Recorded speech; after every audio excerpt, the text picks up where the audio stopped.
100% success అవుతారు మీరు. 100% దేవుడు సక్సెస్ చేస్తాడు. మన కార్యాలన్నిటినీ సఫలం చేసే దేవుడు. దేవా, నాకు చాలా ఆపదలు ఉన్నాయి, ఈ ఆపదలు నేను నీ రెక్కల నీడను శరణజొచ్చాను. ఆయన వస్త్రపు చెంగును ముడితేనే నేను బాగుపడతానని వచ్చి ఆయన వస్త్రపు చెంగును ముట్టింది, వెంటనే ఆమె విడుదల పొందింది. ఇక్కడ ప్రియులైన దావీదు భక్తుడు, నీ రెక్కల నీడను నేను శరణజొచ్చాను, చాలా ఆపదలు ఉన్నాయి, ఈ ఆపదలని తీరిపోయేంత వరకు నేను నీ రెక్కల నీడను శరణజొచ్చున్నాను, నువ్వు నా కార్యాలన్నీ సఫలం చేస్తావు. ఆమె మీరు ఎన్నో కార్యాలతో ఇక్కడికి వచ్చారేమో, మీ కార్యాలన్నిటిని దేవుడు సఫలపరచునుగాక, సఫలపరచునుగాక. దేవుని మందిరానికి హన్నా వచ్చింది. దేవుని మందిలో ఆమె భోజనం చేయలేకపోతుందండి, అన్నం తినాలని ఆమెకు అనిపించట్లేదు. దేవుని సన్నిధిలో భోజనం చేసేది అదొక శ్రేష్టమైన అనుభవం. ఆమెకి సమృద్ధి అయిన ఆహారం ఉన్నప్పటికీ ఆమె సమృద్ధిగా భోజనం చేయలేని పరిస్థితిలో వేదనతో, కన్నీళ్లతో, నిట్టూర్పుతో ఆమె ప్రార్థన చేస్తూ ఉంది. కన్నీళ్లతో, వేదనతో ఉందండి.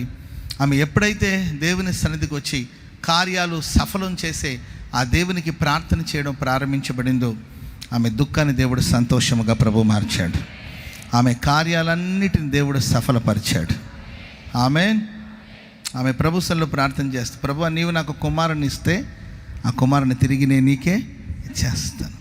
ప్రేయర్ మారింది. ఆమె చెప్పడం గట్టిగా, ఆయన రెక్కల నీడలోనికి వచ్చేసరికి ఆమె ప్రేయర్ మారిందండి. నీవు నాకు ఒక బిడ్డని ఇస్తే ఆ బిడ్డని నేను నీకు తిరిగి ఇచ్చేస్తాను. ఇది ఒక ఉన్నతమైన ప్రార్థన. దేవా నాకేమి ఇస్తావు? లోకంలో ఏదో సామెత ఉంటుంది, మా దగ్గరికి వస్తే ఏం తెస్తారు, మీ దగ్గరికి వస్తే ఏమి ఇస్తారు. అర్థమైంది? మా దగ్గరికి వస్తే ఏమి తెస్తారు, మీ దగ్గరికి వస్తే ఏమి ఇస్తారు. ఏంటండి, ఇక్కడికి వచ్చినా మనమే ఇవ్వాలి, అక్కడికి వెళ్ళినా మనమే ఇవ్వాలి అని కోరుకుంటూ ఉంటారు. ప్రేమైన వారు, నీవు నాకు ఇస్తే నేను నీకు ఆ కుమారుని ఇచ్చేస్తాను. Praise the lord. అండ్ ప్రేమైన వాళ్ళరా, ఎప్పుడైతే ఆమె ప్రభుత్వంలో ప్రార్థన చేసుకునేదో, ప్రార్థన పూర్తి అయిన తర్వాత ఆమె దుఃఖముఖిగా ఉండుట మానేను. వెనువెంటనే కనీసం ఆమెకి సంతానం కలిగినట్లు కానీ, గర్భంలో శిశువు కదిలినట్లు కానీ, లేకపోతే ఆమెకి సంతానం కలిగినట్లు సూచనలు ఏమీ లేవు. మీ ముఖం మారబోతుందండి. దుఃఖంతో ఉన్నారేమో, వెళ్ళేటప్పుడే మీ దుఃఖం సంతోషంగా మారబోతుంది. విశ్వాసంతో దేవుడు కార్యం చేసిన తర్వాత మన ముఖాన్ని మార్చుకోవడం కాదు, హ్యాపీగా కనిపించడం కాదు. మన విశ్వసించిన వెనువెంటనే మన ముఖ కవళికలు మారాలి. ఆమెను చెప్పండి అందరూ గట్టిగా. మీకు లక్ష వచ్చినప్పుడు లక్షణంగా కనిపించడం కాదు, లక్షిస్తానన్న వెంటనే మీ ముఖం మారాలి. ఆమెను చెప్పండి అందరూ గట్టిగా. ₹1,00,00,000 వచ్చిన తర్వాత కౌంట్ చేసుకునేటప్పుడు కాదు మీ ముఖం మారాల్సింది. ఏంటండి, ₹1,00,00,000 ఇస్తానని అని ప్రభు చెప్పిన వెంటనే మీ ముఖం మారాలి. మనం విశ్వసించిన దాన్ని బట్టి మన ముఖం మారబోతుంది. ఆమె దుఃఖముఖిగా ఉండుట మానేను. స్తోత్రం చెప్పండి అందరూ గట్టిగా గట్టిగా. హల్లెలూయా. సంతానం లేకుండా ఎవరైనా సతమతం అవుతున్నారా? దేవుడు మీకు చక్కని గర్భఫలాన్ని దేవుడు దయచేయునుగాక. ఈ రోజు నుండి మీరు దుఃఖముఖిగా ఉండుట, దుఃఖంలో ఉండుట మీరు మానండి. విశ్వాసంతో సాగిపోండి. మీ కార్యాలన్నిటిని దేవుడు సఫలపరచునుగాక. రండి, మన దేవుడు నాకు ఒక సేవకుడు తెలుసండి. ఆ సేవ ఆరంభించినప్పుడు ఒకే ఒక విశ్వాసం ఉండేవాడంట చర్చ్లో.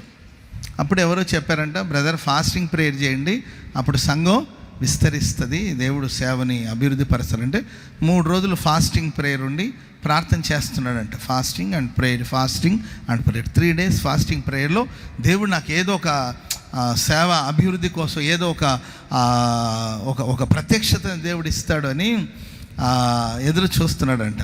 ఎదురు చూస్తూ ఉంటే 3వ రోజు, ప్రైజ్ ది లార్డ్, ఈయన అనుకున్నాడు 3 రోజులు ఫాస్టింగ్ ప్రేయర్ చేస్తే దేవుడు సడన్గా ఇది దమస్కు మార్గంలో పౌలు గారికి దేవుడు ఎలాగైతే ప్రత్యక్షమిచ్చి ఆ వెలుగులో అట్లాంటిది ఏదైనా దర్శనం వస్తుందేమో అని పాపం ఆయన ఎదురు చూస్తుంటే 3వ రోజు ఒక మెల్లని స్వరం ఆయన హృదయంలో వినబడుతూ ఉందంట. ఏంటంటే, నేను పరిశుద్ధుడైన ప్రకారం నీవు పరిశుద్ధుడిగా ఉండాలి. చప్పట్లు కూడా అందరూ గట్టిగా. హల్లెలూయా. మన ప్రభు మన దగ్గర నుండి పరిశుద్ధతను కోరుకుంటాడు. ఎందుకంటే మనం ఆరాధించే దేవుడు పరిశుద్ధుడు, పరిశుద్ధుడు, పరిశుద్ధుడు, పరిశుద్ధుడు, పరిశుద్ధుడు అని గాన ప్రతిగానములు చేయుచు ఉందురు. పరిశుద్ధుడు అతి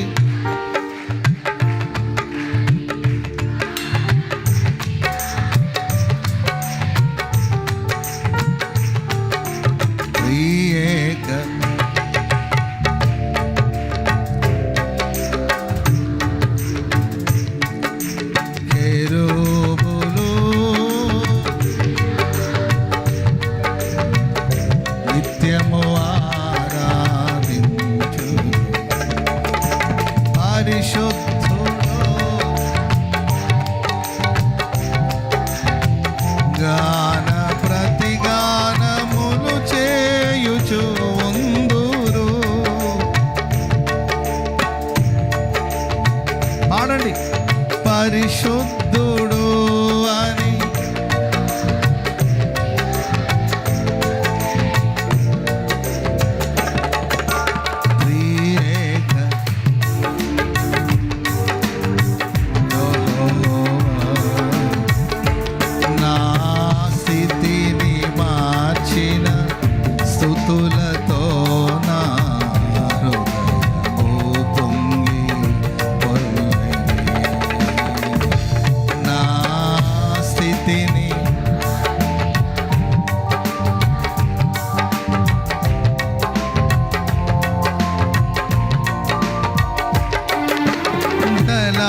జలాశయములో వరించలేని జల ప్రళయములను స్తుతి ఆపెనే.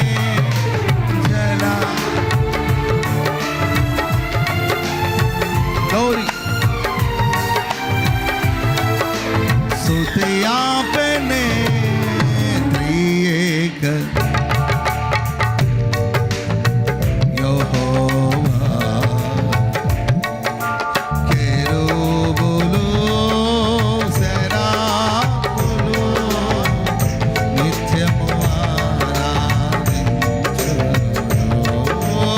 పరిశుద్ధుడు గాన ప్రతిగానములు చేయుచు ఉందురు. పరిశుద్ధుడు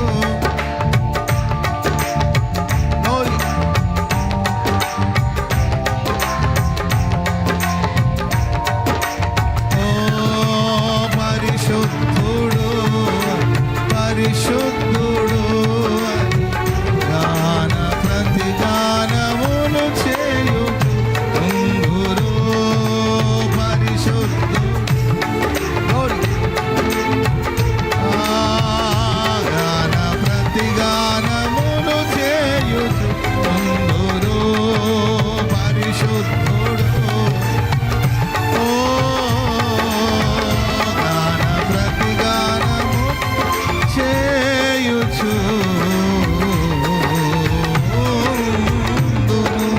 హల్లెలూయా, హల్లెలూయా.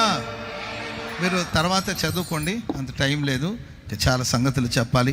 ఆయన హోలీనెస్ గురించి, ఆయన పరిశుద్ధత గురించి ఆ పాట పాడింది ఆమె. ఆయన అనంత జ్ఞాని అని, ఆయన అనంత జ్ఞానాన్ని గురించిన ఆ ప్రకటన పొందుకునింది. ఆయన బలాన్ని గురించి ఆమె పాడుతుందండి. శ్రేష్టమైన మాటలు మనం కీర్తనలో చదువుతూ ఉంటాం. ప్రేమైన వారారా, మన జీవితాల్లో దేవుడు మనల్ని గొప్ప చేయడం కొరకు మొట్టమొదటిగా రెక్కలతో కప్పుతాడు. ఆయన వస్త్రపు కొంగుతో లేకపోతే ఆయన వస్త్రపు చెంగుతో మనల్ని కప్పుతాడు. అప్పుడు మనం చెప్పినవన్నీ మన లైఫ్లో జరుగుతుంది. మనకి ఎంత అవసరమో అంత ప్రభు మన అవసరాలు తీరుస్తాడు. అండ్ మన కార్యాలన్నీ సఫలమవుతుంది. మీ ఫేస్ రీడింగ్ మారబోతుంది, అంతేగా మీ ఎక్స్ప్రెషన్ మారబోతుంది. కొందరి జీవితంలో ఎక్స్ప్రెషనే మారదండి. పాపం ఏంటో సమస్య నాకు అర్థం కాదండి, ఎప్పుడు చూసిన దిగులుగానే ఉంటారు. అలా దిగులుగా ఉన్న ఫేస్ కూడా మారబోతుంది ఈరోజు. ఆమెను చెప్పండి అందరు గట్టిగా.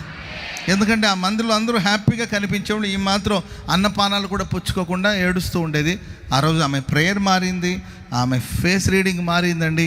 ఆమె ఆలోచన విధానాలు మారింది. సంతోషంగా విశ్వాసంగా మా బయలుదేరి వెళ్ళినట్లు మీ జీవితాలు కూడా దేవుడు, మీ కార్యాలన్నిటిని దేవుడు సఫలపరచబోతున్నాడు. చెప్పారుగా, ఇంకా సంతోషంగా మనం సాగిపోదాం. చెప్పినవన్నీ ప్రభు చేయబోతున్నాడు. హల్లెలూయా. అలాగే కళ్ళు మూసుకుని ఒక్క కుడి చేతిని పైకెత్తి ఒక చిన్న ప్రార్థన చేసుకోండి. నీ రెక్కలతో నన్ను కప్పండి, నీ వస్త్రపు చెంగుతో నన్ను కప్పండి. నీ వస్త్రపు చెంగు ముట్టితే చాలు బాగుపడతానని ఆమె అనుకునింది. ప్రభువా, నీ వస్త్రపు చెంగు నేను ముడుతున్నాను, నాకు స్వస్థతనివ్వండి. దేవా, ఆ పక్షిరాజు ఎంతవరకు తన బిడ్డల మీద రెక్కలు కప్పాలో అలా కప్పి దానికి సంరక్షణ అందించినట్లు నీ రెక్కలతో నన్ను కప్పుకోవా ప్రభువా. ప్రార్థన చేసుకుందాం. నేను విశ్వసిస్తున్నాను, నిశ్చయంగా ఈ రాత్రి నీ కొరకు నా దేవుడు రెక్కలు చాపి రెక్కలతో నిన్ను కప్పబోతున్నాడు. ఆయన రెక్కల నీడలో నీకు ఒక ఆశ్రయం ఉంది. ఆయన రెక్కల నీడలో నీకు ఒక కాపుదల ఉంది. రెక్కలతో ప్రభు నేను కప్పబోతున్నాడు. మనసారా ప్రార్థన చేసుకోండి.